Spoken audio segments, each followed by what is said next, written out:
intimidados até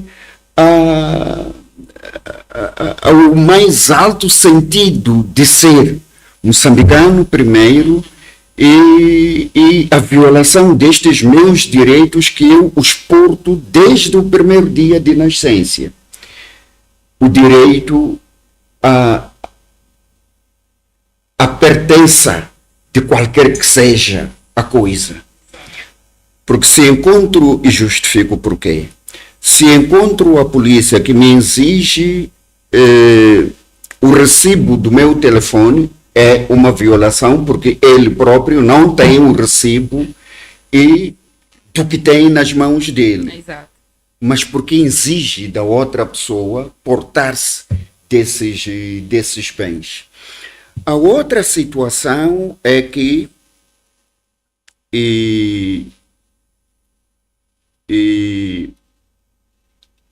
jovens que estudam à calada da noite, são situações que eu tenho vindo a acompanhar, saindo da televisão ou de uma festa qualquer, estou na rua, estou a vivenciar um jovem que é violentado por esta polícia porque não traz BI. E tu te perguntas, está escrito isso na Constituição da República? Está escrito isso aonde? Como, por exemplo, no Código do Processo Penal. Acho que o doutor Tevan pode esboçar melhor, mas é um direito que está a ser tomado ou retirado à força daquela pessoa que devia proteger a mim, ganhar confiança, vendo para pedir a proteção. Neste caso, o maior violador deste bem-estar social passa a ser quem deveria proteger, neste caso, o governo. Eu tenho um excerto aqui da United States Institute of Peace. Todas as necessidades básicas são satisfeitas e as pessoas coexistem pacificamente em comunidade com oportunidades de progressão. Mas esse direito é universal. É. E olhando para o nosso quintal, tu vais perceber que tu não tens o direito à vida. Mais tarde posso justificar isso. Moçambique não é um país onde se pode viver com paz. Moçambique é um país onde o direito de investir, tornar-se empresário, acaba sendo um crime. Porque ao sair de casa é susceptível de ser capturado, não é bem esse o termo, sequestrado. E a polícia que devia te proteger está a 100 metros da onde está a acontecer e esta situação, esta agressão, esta violência. O que é que quero dizer com isto? Que Moçambique deixou de ser o país onde os empresários possam ter a apetência de realizar a sua atividade econômica. Eu lembro-me, doutor Maninho, desculpa só interromper, o procurador terá dito que é difícil lutar contra este tipo de crime porque alguns membros da corporação estão envolvidos. E no Estado de Direito, como é o caso de Moçambique, como nós vamos equacionar estas situações à procura desta segurança nacional e o bem-estar social? E eu fiquei triste com a pronúncia do Procurador-Geral. E o Procurador-Geral não deve ser aquela pessoa que sai a comentar e a lamentar. E como uma instituição que goza da ação penal. Então não pode lamentar o que acontece na sociedade, porque ele é o garante da liberdade das pessoas, é o garante da paz, é o advogado do Estado. Então, se há estas associações que se criam para delinquir, e ele conhece as fontes do crime, onde fazem parte pessoas ligadas a esta instituição, que é a Procuradoria-Geral da República.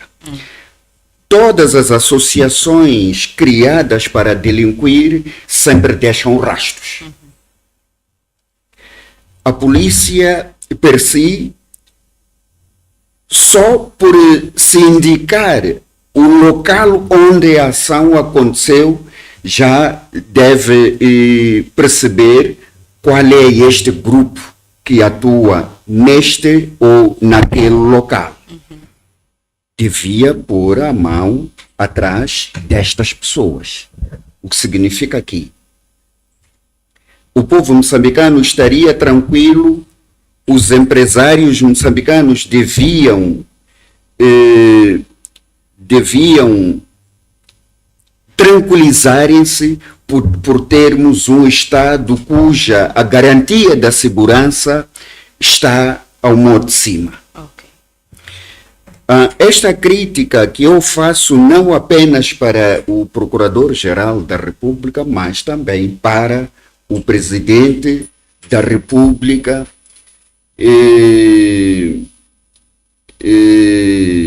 nomeado e indicado por aquelas instituições todas que todos nós já sabemos. O Presidente que foi indicado pela UIR, que foi indicado pelo Conselho Constitucional. Ele sabe que está naquela posição não pela vontade popular. Está ali porque alguém deu o beneplácito de este indivíduo sentar no lugar onde não ocuparia, pelo menos neste mandato. Então, é um presidente que aparece lamentando de tudo o que está a acontecer. Não, o presidente da República resolve os problemas que apoquentam o povo moçambicano. E não para lamentar. Lamento eu, que sou um cidadão e simples, e sobre o que acontece no dia a dia na vida dos moçambicanos. Obrigada, doutor Manique. Quer continuar? Pode continuar. Queria, só para fechar esta parte do gozo, do usufruto de direitos. Neste momento, nós encontramos mais de 4.000 pessoas encarceradas. E não nos dizem por que é que essas pessoas estão ali. Qual o crime cometido por aquelas pessoas? É um crime político? Isto busca a explicação e o fundamento aonde? Exato. Na nossa Constituição e nas demais leis. Então, isto é frustrante. Estamos a falar de cerca de 4.000 pessoas encarceradas. Qual é o crime que estes cidadãos cometeram? Porque muitos são jovens presas na hora indevida. A lei diz, depois das 18 horas, nenhuma polícia, nenhum funcionário da justiça, está a fugir o termo certo deste indivíduo, que é aquela pessoa que devia me trazer a notificação sobre qualquer incursão minha que visa ameaçar as leis ordinárias do país. Mas nós temos muita gente presa sem um mandato de busca e captura e sem o esclarecimento do tipo do crime e cometido por este cidadão. Que é para tu poderes te orientar. Olha, eu sou criminalizado por este e aquele crime. Isso até facultaria aos advogados, às pessoas que estão por detrás destes processos, a saberem como defender estas mesmas pessoas. Estas pessoas. Mas Exato. tu, para procurares o advogado, tens que dizer ao advogado que você é acusado por este crime ou que você cometeu este mesmo crime. Certo. Não da forma e jeito como as coisas estão a acontecer no nosso país. Obrigada, Dr. Manhique. Esteve a mencionar um facto tão importante que as nossas instituições, que aparentemente são democráticas ou formais, mas no fim e ao cabo, ou no fim do dia, elas são mais autoritárias que outra coisa. Eu vou usar dessa deixa para falar mesmo sobre o que aconteceu ao Denis Tivane, ou está a acontecer ao Denis Tivane. Foi chamado pela Procuradoria-Geral da República para responder sobre, não sei se são crimes ou o que é que lhes são imputados, mas foram tomadas algumas sanções, mas sem antes apresentar efetivamente de que o Denis Tivane é conotado. Como equacionar isto num país que a priori se pressupõe que seja de direito? Bom, o tema é sobre segurança. Importa esclarecer aos nossos amigos lá em casa o que é um Estado. Há, em princípio, 3 elementos que nós queremos classificar o Estado, que são os mais importantes. Um é o território. Portanto, o segundo é povo ou população. E o terceiro são as leis ou instituições. Então, isto é que é importante dizer. Portanto, nós só temos Estado quando um determinado povo se apossa de um território, cria leis, porque as pessoas têm que viver em harmonia. Elas precisam de ter organização, precisam de ter paz, precisam ter felicidade. E para isso é preciso que hajam regras de conduta. Para que essas regras efetivamente sejam cumpridas, então essas mesmas leis vão ditar que instituições serão criadas para garantir que essas leis serão cumpridas. Esta aqui é a base. Então aqui nós sentimos que temos Estado. Portanto, por um lado, o Estado vai defender o território para que não haja nenhuma invasão. Um caso de fracasso, podemos assim dizer, é a situação de Cabo Delgado. Portanto, nós temos uma invasão, há pressupostos que indicam que há forças externas que terão se apossado de um território que lhes é alheio. E nós devíamos estar em condições de ter defendido o território, evitado a invasão, proteger os povos. Isto é por um lado. Mas também, estas mesmas forças securitárias, a partir de um determinado extrato, elas têm a obrigação de garantir que dentro os mesmos cidadãos sejam protegidos uns dos outros, que é para não haver excessos, não é? Há sempre um que é mais musculoso que o outro, acha que pode saltar o mundo, não é? O vizinho, atormentar as famílias, ou levar o celular, roubar um carro, assaltar um indivíduo que está a sair do banco, vigarizar alguém a partir de meios formais. Então nós precisamos também das unidades de segurança a esse nível. Não é? Depois também temos as instituições. Não é?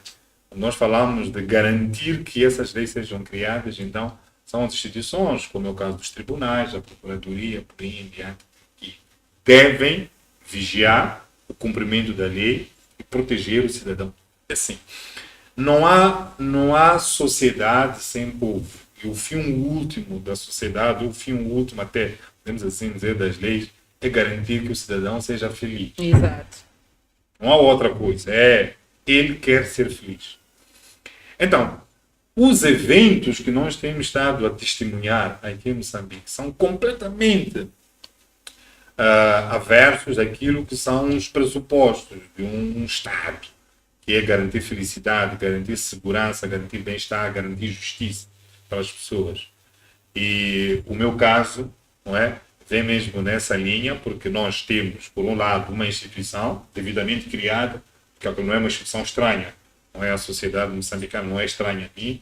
Ir à Procuradoria não deve ser um evento de transtorno para o cidadão, em princípio, principalmente por aqueles que sejam cidadãos corretos, zeladores da lei, exemplares cidadãos. Então, nós estamos dizendo exatamente o inverso, que é termos situações em que, para o alcance de determinados interesses que são contrários ao próprio Estado, às virtudes que um Estado deve ter, algumas pessoas usam das instituições, não é, do Estado para se beneficiarem, constrangendo este bem-estar, esta felicidade das pessoas. Este é o exemplo que nós temos, é esse. Portanto, eu não estranho que eu vá à Procuradoria. Não tenho nenhum problema com isso. Antes, pelo contrário, porque eu posso ir, por exemplo, estive num dia, que foi dia 28, no dia 29, voltei à Procuradoria, e voltei lá que é para ser ouvido como declarante. Portanto, por causa dos eventos de tiroteios que se verificaram na minha residência, e eu precisava de estar lá para esclarecer, para ajudar a própria Procuradoria a encontrar aqueles que são os perpetradores de crimes. Portanto, a Procuradoria é uma instituição que é necessária. Então, também tenho que me colocar numa situação de que, eventualmente, eu poderia, em potencial, ser um constrangedor do bem-estar dos outros. Então, nessa medida, também eu tenho que compreender que eu também vá à Procuradoria responder noutra qualidade. E desta vez seria de arguido. Portanto, não há nenhum problema com o fato da Procuradoria existir, muito pelo contrário, ela é necessária.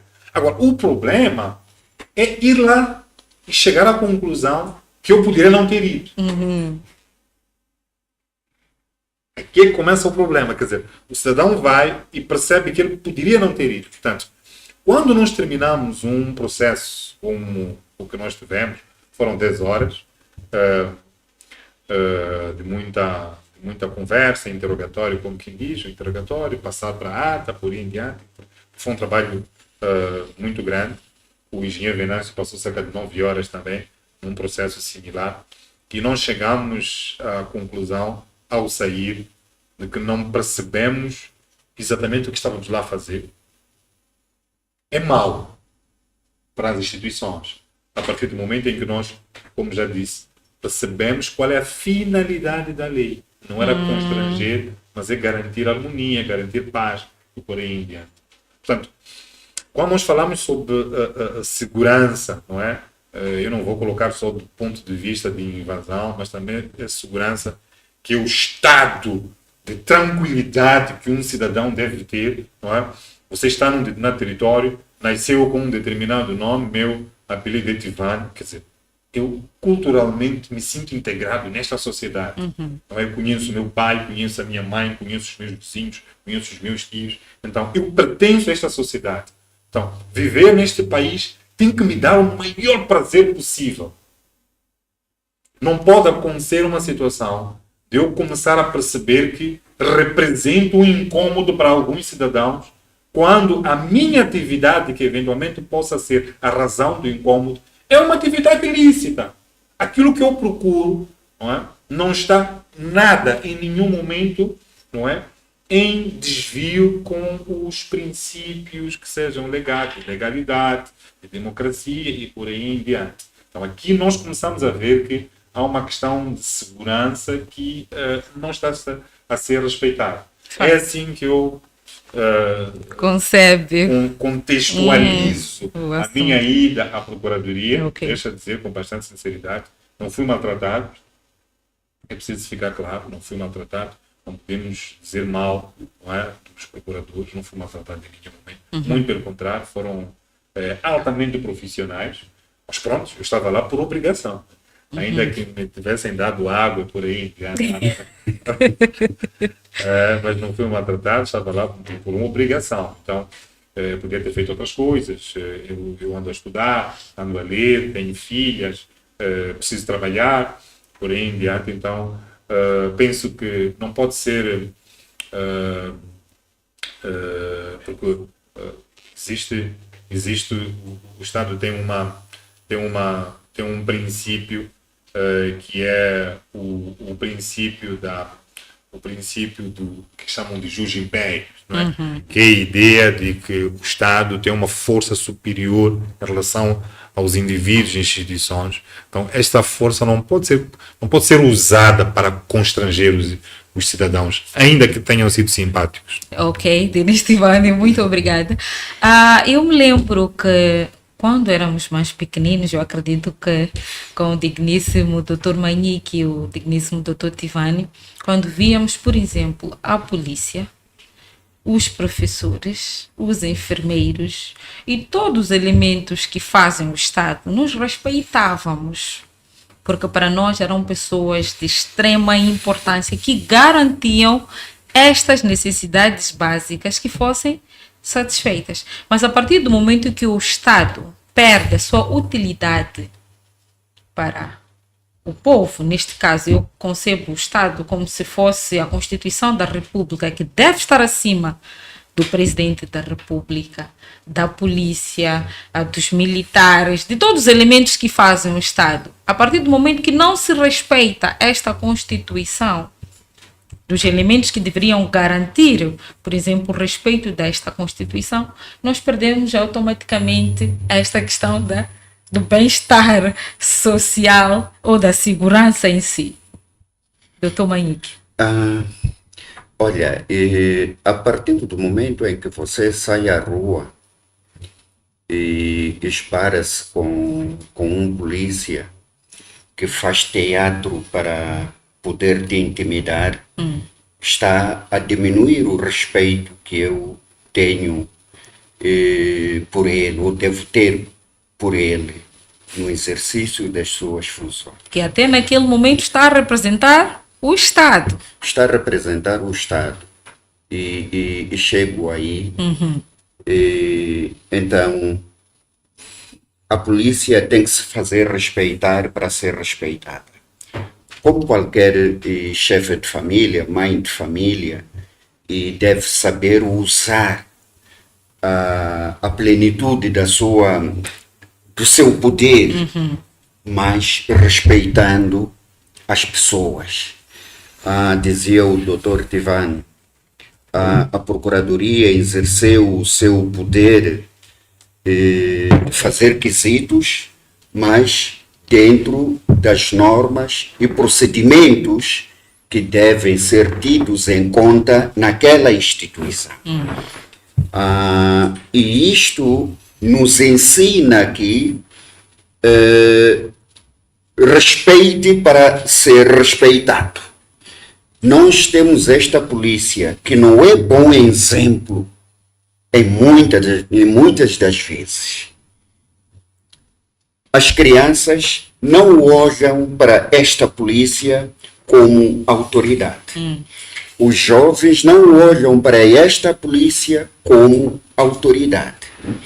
Mas é esta autoridade que a polícia destruiu. O respeito que devia merecer dos cidadãos, quem matou é a própria polícia. Então perde-se aqui o respeito pelas nossas autoridades, porque não se colocam do lado profissional, isento, um polícia estadual que está em defesa dos cidadãos. A criação da polícia não é para usar meios de coação a qualquer custo. Não é esse instrumento que foi dado à polícia. Todos os meios de coação que estão adstritos à polícia, a qualquer outra autoridade, é que devem ser aplicados de acordo com os ditames da lei e não fora destes instrumentos normativos. Hoje, dentro da própria polícia, ouvimos coisas que ameaçam o nosso emocional.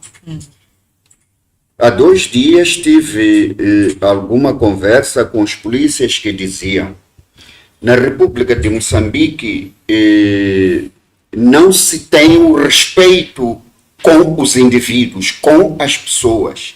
Morreu o cão e teve todas as honras,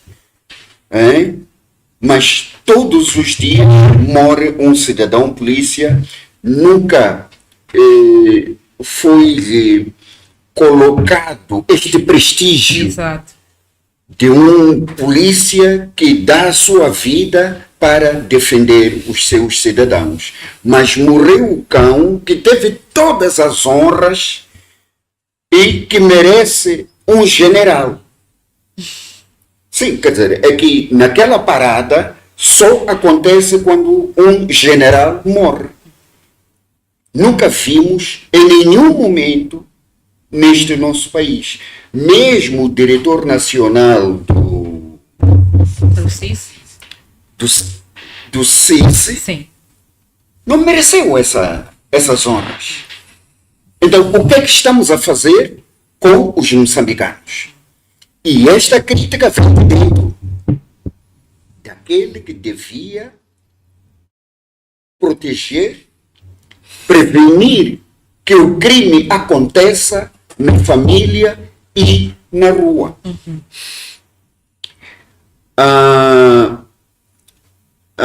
Nós que trabalhamos em direitos humanos, é uma violência grave parar-me para me exigir algo supérfluo. Roubar tempo do cidadão, fazer perder a agenda do trabalho desse cidadão, porque esgotadas todas as perguntas maquiavélicas para te exigir algo, depois há de pedir um refresco. Isso, e o crime também começa aqui. Intimidar, criar uma violência psicológica para depois dizer: não encontro aqui o tipo nenhuma. de crime. Exatamente. Qualquer tipo de crime que tenha cometido vai em paz. Mas deixe-me um refresco. Então, nesses tempos todos, por si referenciados, todos nós tínhamos o amor, o carinho, a empatia, a fraternidade com estes homens da lei. Por quê? Porque houve, na verdade, tempos em que a nossa polícia tinha postura. Até queríamos, em algum momento, seguir a profissão. Sim. Há crianças que tu perguntavas, e eu passei da docência. Tu perguntavas: o que queres ser depois deste curso? Quero ser polícia. Quero ser general. Como todos nós, quando estudamos, aumentamos uma vontade, um desejo que, concluída esta minha formação, gostaria de seguir aquela área. Porque nela me inspiro.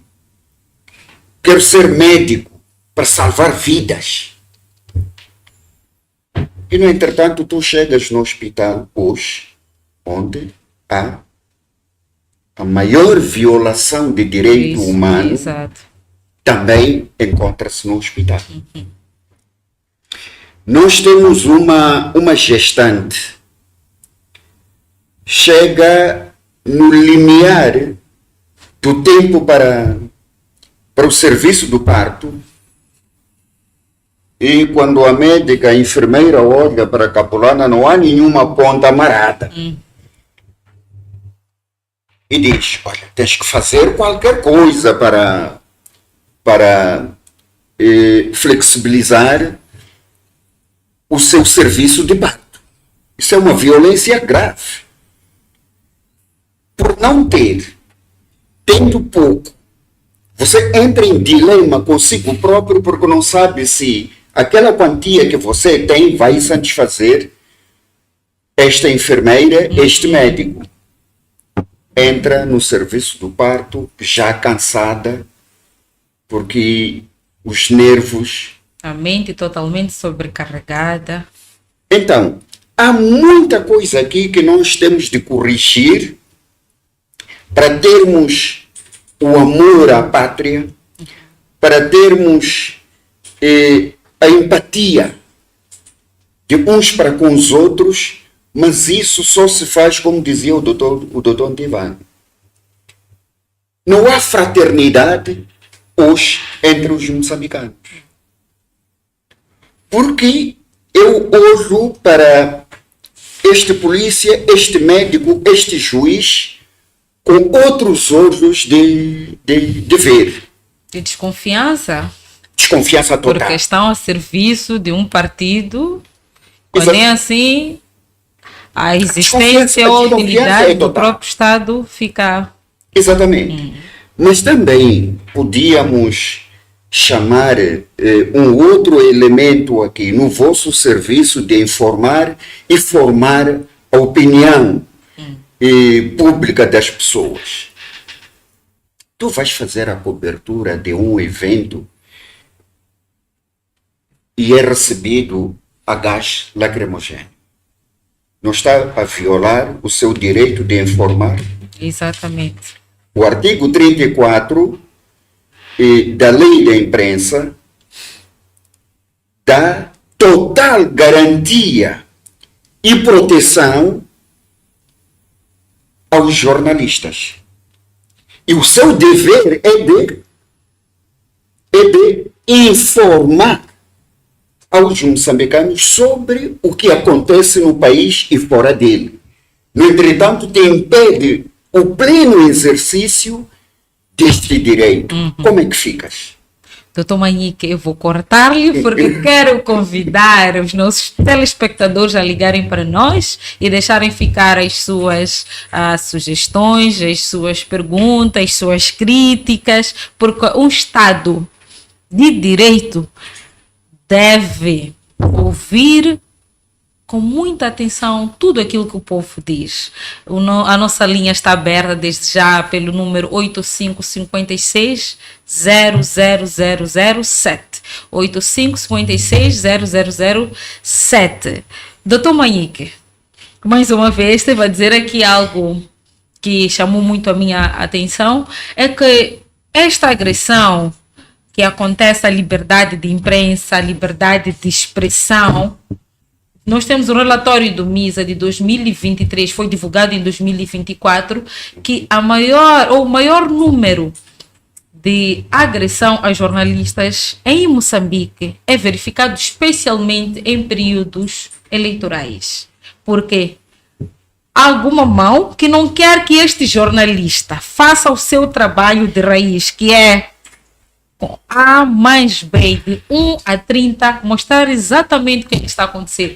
A registrar-nos a informar que temos um telespectador em linha. Boa noite, seja bem-vindo, está a participar. Luís. Deixa ficar a sua opinião. É que, na verdade, a polícia hoje está tendo trabalhado com uma guerra bem fechada. O que acontece, muitas vezes, essa polícia aqui fica de fome. E seguir a ordem do único partido, um certo partido. Então, a sua opinião é única, trabalha para nós. Não, com isso aí não há nenhum desenvolvimento que pode desenvolver, a não que entre outro tipo de governo. Não. O que acontece em alguns momentos, principalmente já em Nampula, é que a polícia, ou seja, alguns lugares públicos, há muita corrupção. Há um grupo da elite bem instalado. Não, o que é para centralizar, na verdade, é que tem que entrar outro tipo de governo, não esse atual.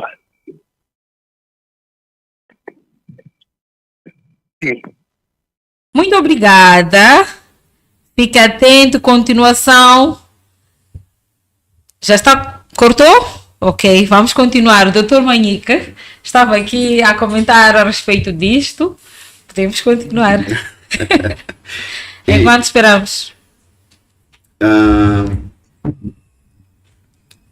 Estava a falar ainda da polícia, já não me lembro o ponto onde termina. A lei da imprensa. A lei de imprensa. Sim, sim. E se formos pegar nesta lei 34 de 2014, acunha a todos os profissionais. Doutor Manhica, desculpa.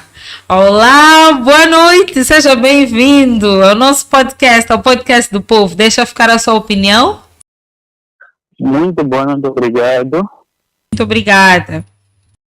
Sim, eu só queria dizer que, por minha opinião, o governo um dia tem que deve sentir a vergonha daquilo que está a fazer. Deixar o poder para quem tem competências para governar. Deixar a realidade para quem tem tempo com o povo. Sim, nós temos um presidente que está sendo bloqueado. Já não estamos a ver nosso presidente em linha. Já estamos a ver nosso presidente com suas lives devido aos bloqueios. Portanto, nós, como povo, queremos a nossa realidade, que é realidade popular. A realidade popular está com o dono. Já sendo bloqueado, que nós estamos a conseguir ter a nossa realidade. Sim, então, devem deixar a quem tem dom de estar com o povo, lidar com o povo. Porque agora já estou a privar as pessoas que têm dom de estar com o povo, de lidar com o povo, de deixar o povo fazer o que deve. Sim, essa é a minha opinião. Muito obrigado. Fique conosco até lá, porque eu sei que uma das perguntas que quer fazer ou que deixou ficar a resposta quer do Dinis Tivani. Mas vamos dar 30 minutos ao Dinis lá no finalzinho para responder sobre estas questões. Muito obrigado. Que dê muita força para ele, que não cansem. Então, o povo está à vossa espera, dê muita força, nosso presidente, dê muita força mesmo, Deus esteja convosco. Nós iremos rezar para que Deus mesmo receba o Espírito Santo para vocês. Muito obrigada. Obrigado.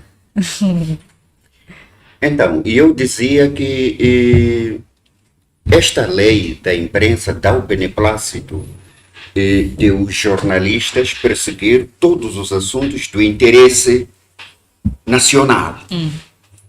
Deixar o cidadão devidamente informado sobre tudo o que acontece neste país.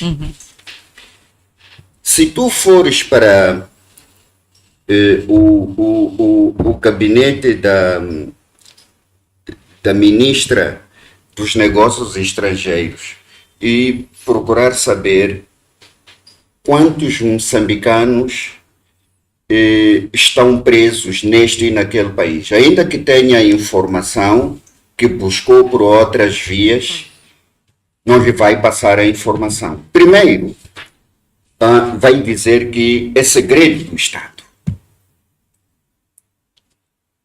Não há segredo do Estado para informar sobre a vida das pessoas.